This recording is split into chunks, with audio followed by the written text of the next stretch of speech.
Welcome to Samba Samba. Enjoy the video. You'll begin in System Settings because that's where Mac OS controls sleep. Open Battery or Energy Saver now and keep your Mac awake while adjusting options.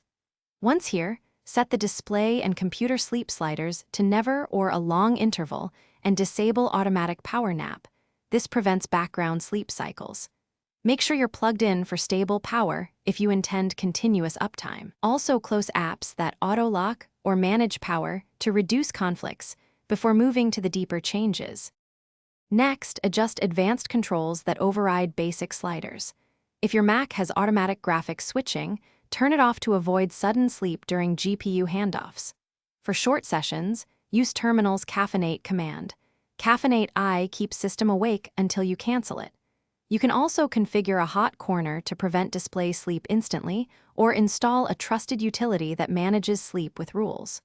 Once done, verify Energy Saver and app settings don't re-enable sleep after updates. To finish, restart your Mac so all sleep settings take effect and test by leaving it idle. If it still sleeps, reset NVRAM and SMC. That clears low-level power settings that can force sleep. Make sure peripherals like USB hubs or displays aren't sending sleep signals. Unplug them to isolate the issue. Lastly, update Mac OS and drivers because system updates often fix energy management bugs. If problems continue, one key troubleshooting tip: boot into safe mode to determine if a third-party app causes the sleep. Thanks for watching. Consider subscribing if we helped you.